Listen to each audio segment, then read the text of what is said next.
All right, folks, it's another beautiful edition of the High Talk Show. And this one we are doing the drive talk. And I'm here with Pastor Bediakon. We are going to have a talk on the modern day challenges that entrepreneurs are facing. We know that entrepreneurship has been one interesting thing. It goes way to the ancient days.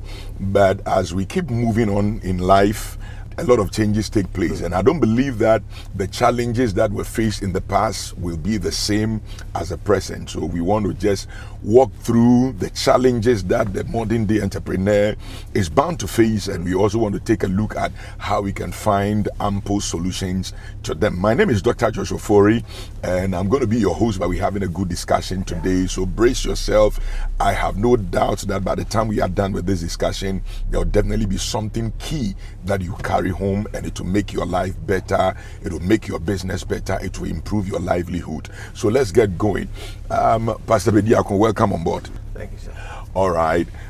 Will you agree with me that the challenges that existed in the past is the same that we are facing today, or there has been a change somewhere? Let's pick it up from that particular line. Well, thank you, sir. I believe very well that just as the times are not the same, we cannot have the same problems existing within the various time frames. Every season comes with it new challenges. It comes with it new opportunities and new avenues and stuff like that. So the challenges that we used to have years back are not the same. In fact, probably they have been amplified. Yes, they are. So do you mean to tell us that, it's been more challenging being an entrepreneur in the present time as compared to the past? In fact, if you look at the olden days entrepreneurs, like the people we used to know, their Pinos and all those guys, if they want to start a business today, trust me, they will struggle.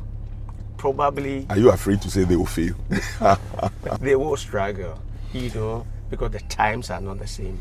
The seasons are not the same. All right, let me take this question from this particular direction. In the past, we had the Kingsways, we have the Glamour, we had the Lava, UTC, Whitechapel still exists. And today we are looking at the Melcoms, we are looking at the ShopRites and all those shops that we have.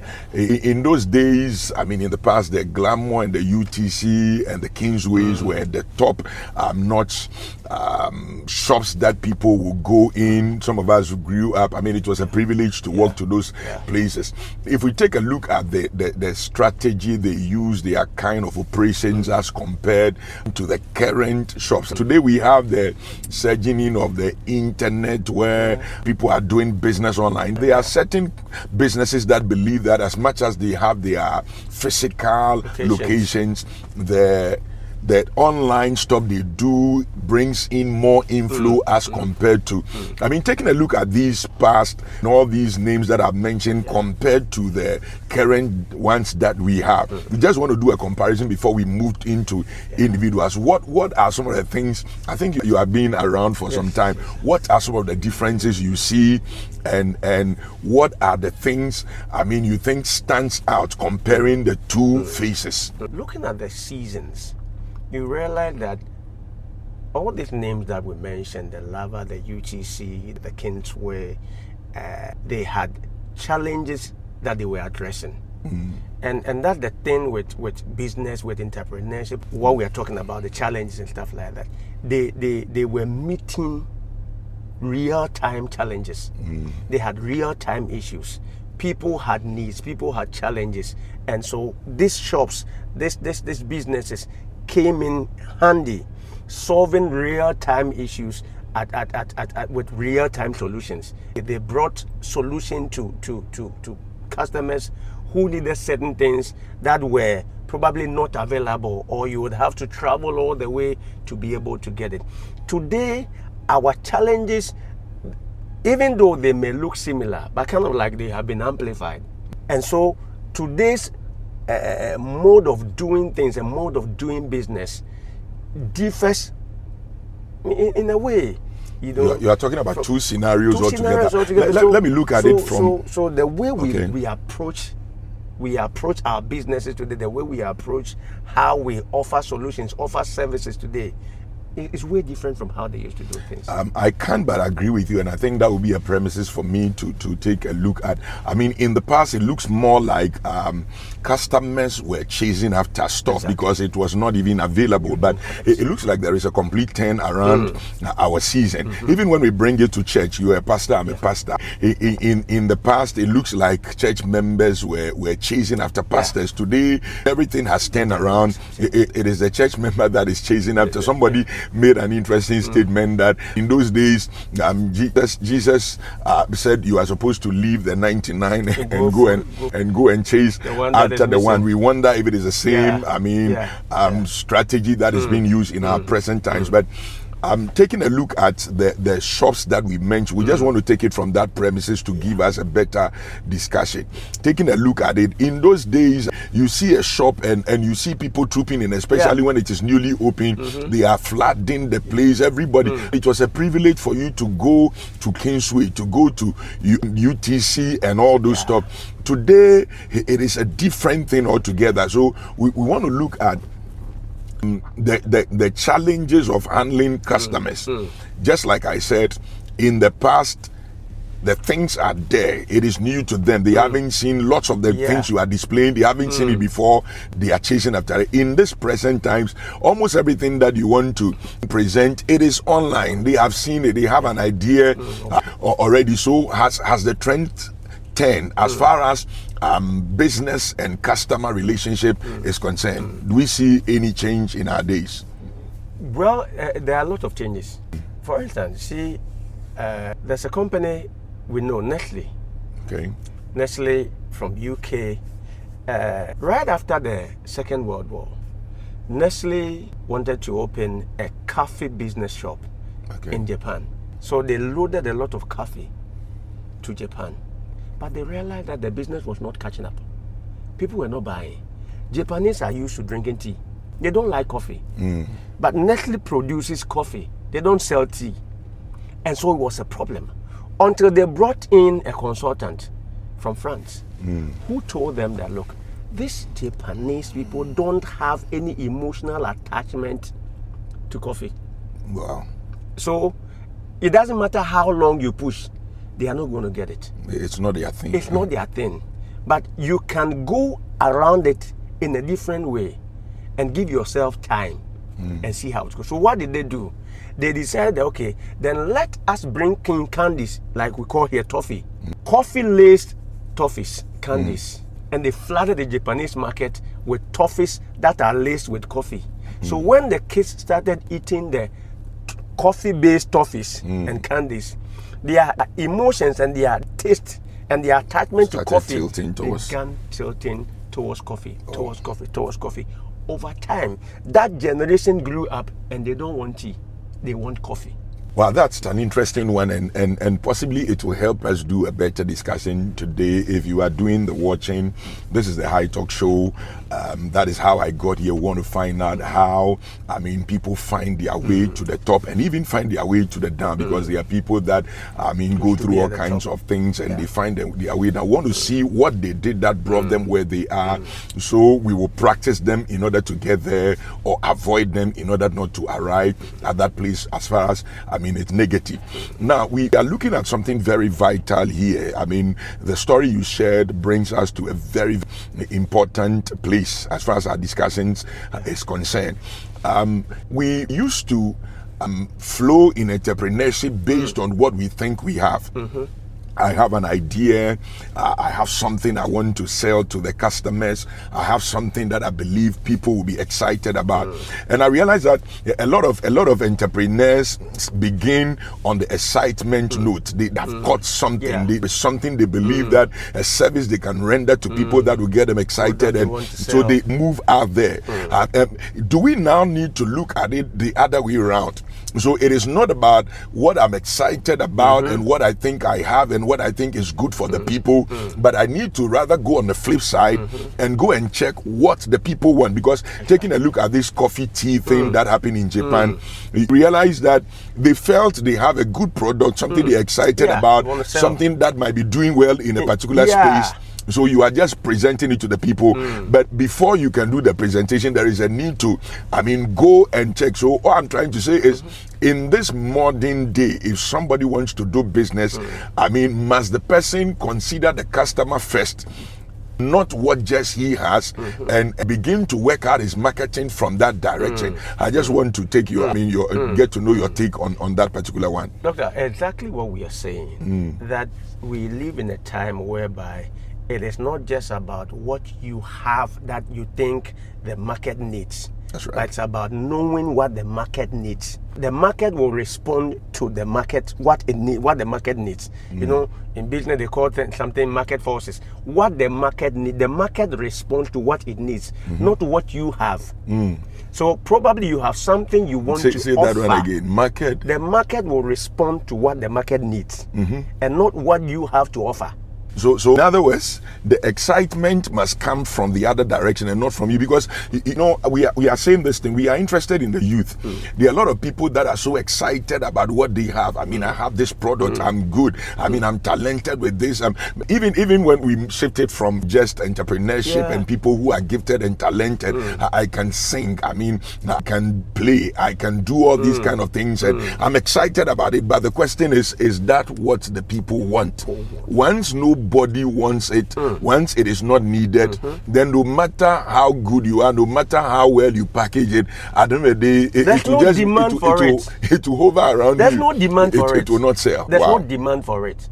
So, thing may be a good thing, may be very important, may be a very powerful thing, but there is no demand for it. The market doesn't need it. Yes, sir. People don't need it. So, irrespective of how nice, how powerful, how great your invention may be, or the product or the service you want to offer, doesn't matter how nice it may sound, if there is no demand for it, it becomes a problem. You use it yourself. At the end, yes. At the end, that's why, like you were talking about people who have a gift to sing. But at the end of the day, the song you are bringing to the market, is that what the market needs? That's right. Either than that, at your luncheon, it will be you, your mother, your father, your sisters, and probably some few friends who, out of loyalty, wouldn't want to disgrace you, and they'll come around. Wow. I just want us to push this discussion to, this particular area. If you are doing the watching, this is a high talk show. Dr. Joshua Fori is my name. We are doing a different segment, and this one, it's in a car. We'll call it a drive high talk show. All right. So we are looking at how you can find success. Everybody desires success. One of the things we need to look at, I'm picking up lessons already from this discussion we are having. A lot of us are so excited about what we have. We're excited about our product, but it is about time to take a break on what you have, then begin to take a look at it from the point of view of the people that are going to benefit from what you have. It is very important. No matter how excited you are, no matter how you feel good about the products that you have, there is a need, because at the end of the day, it is the customer that will fetch you your money. It is the people that will enjoy the products that will end up getting you whatever you are looking for. So take a break. If you have any gifting, you are an entrepreneur, whatever product, whatever services you have to bring on the market, take a break right now. Hold on your excitement. I'm very interested in this, Osofo, because a lot of people are so excited about what they are bringing on board to the extent that they forget about the excitement of the people that are going to be receiving their product. And the truth is, your excitement means nothing to the person. It is about what will bring them satisfaction. And that is why when it comes to business, one of the key things that you can't go past is customer satisfaction. Once that particular thing, you could even be a pastor, it happens to us. There are times you prepare a message and you like this message, you are satisfied with the message like this one, but one preacher made a statement. He said that the sheep eat grass, they don't eat meat. sweet. So at times, what you are going to present is meaty. It is strong. I mean, it is satisfying, but it satisfies the shepherd, not the sheep. Once the sheep are not going to benefit from it, so your product, if your product brings you satisfaction and you don't go beyond your satisfaction to consider the recipient of the product, you consider their satisfaction, at the end of the day, your satisfaction will mean nothing. So in other words, if you want to graduate whatever you have to the level where you end up benefiting, it will be a blessing to people, it will bring satisfaction to them, and you get some remuneration, then you need to forget about just what you feel and think about the feeling, Doctor, of the like people you coming rightly to put it. Your excitement, your satisfaction about what you are bringing to the market means nothing if it is not linked with the excitement and the satisfaction of the people. I like that who one. This is a will be whole using the product. The satisfaction of the producer means nothing, it means nothing unless it is linked to the satisfaction of the consumer. Wow. Or the customer. Wow. It means nothing. Wow. It means that, Doctor, not long ago, you rightly, put it, you wrote something on Facebook about how Joseph was remembered. It looked like he had been forgotten, but he was remembered at a time when he was needed. If your remembrance does not come at a time where you are needed, your remembrance means nothing. All you will get is thank you, a little gratitude. So if you are remembered at the time where you are needed, that is where elevation comes. That's where growth is. So what you are bringing to the market, if it is not meeting the need of the customer, if the customer is not satisfied, like the way, yes, it's your product, it's your baby, so definitely you'll be happy about it. That's right. You'll be satisfied with it, but are they also satisfied about the product? Are they happy? And I'm sure with time, we'll be able to get into it, we'll go into it, we'll let you know, talking about some of the challenges in with our modern day, young entrepreneur. There's something I discovered recently about how, you can get through the market as a young entrepreneur